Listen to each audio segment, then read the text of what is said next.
Knob and tube wiring is an old system that gets its name because the wires are run on porcelain knobs and they're routed through porcelain tubes. The tubes protect the conductors in locations where they're run through structural members.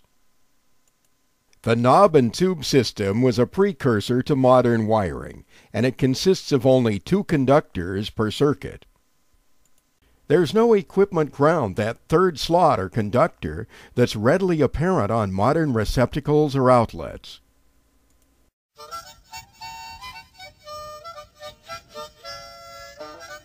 Depending on the age of the house, of course, a knob and tube wiring system could date back to the turn of the 20th century. But knob and tube wiring was installed on a widespread basis, beginning in the era of flappers, gangsters,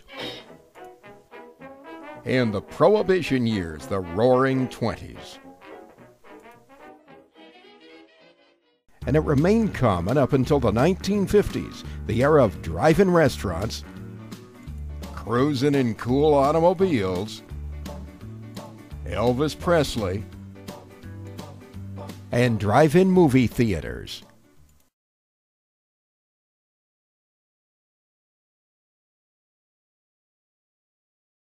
When there are signs of knob and tube wiring, assume that a house dates back to at least the 1950s. And if it was built prior to 1920, then that knob and tube wiring could have been a major upgrade.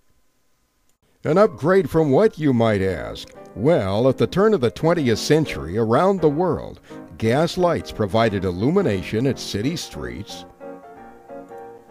and inside homes. Gas lighting lasted almost 100 years, from 1816 until 1910, but the dawning of the age of electricity was on the horizon. Back in 1879, Thomas Edison had invented the electric light bulb. Edison's light bulb made gas lighting obsolete by 1910, and by 1920, as electric lighting became commonplace, knob and tube wiring was being installed in homes across America.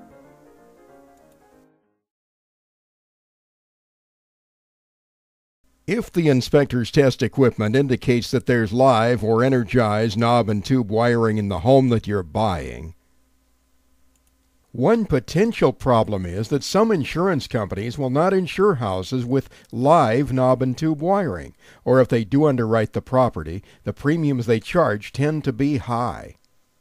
From the standpoint of safety, the disadvantages of having energized knob and tube wiring are often related not only to the age of the system, but also to how many modifications have been made by people who didn't know what they were doing.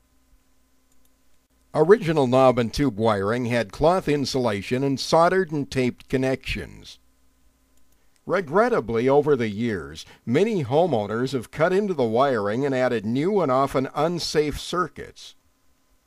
Common misadventures include improperly terminating energized but disconnected wiring, leaving open or inadequate wire splices, using undersized or the wrong type of wire, overloading circuits, or creating circuits with reverse polarity.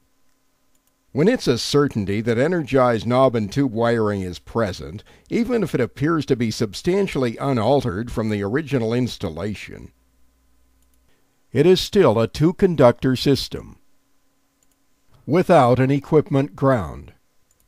Here's another often seen problem. When knob and tube wiring is present, frequently homeowners have removed those original 2-slot receptacles and replaced them with new 3-slot receptacles. But once again, no equipment ground was ever added to the circuit. So the house ends up having what appear to be 3-slot receptacles. But in fact, they supply no equipment ground to a modern plug. That's a safety concern. Bottom line, if the home inspector finds energized knob and tube wiring, it should be further evaluated by a licensed electrician.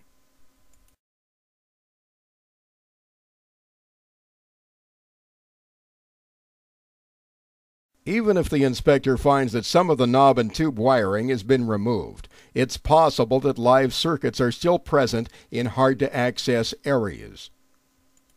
Crawl spaces, attics or inside wall cavities, and energized wiring might even be obscured by insulation. Therefore, it's the recommendation of King of the House Home Inspection that whenever there's any evidence of knob and tube wiring at a home, the system should be reviewed and further evaluated for safety by a licensed electrician. The possible exception being if it can be established for certain that a licensed electrician has previously upgraded the wiring and replaced the knob and tube circuits.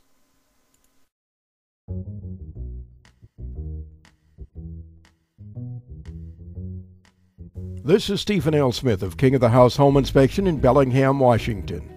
I'm a licensed home inspector and a licensed structural pest inspector. I hope that you found this video informative and helpful.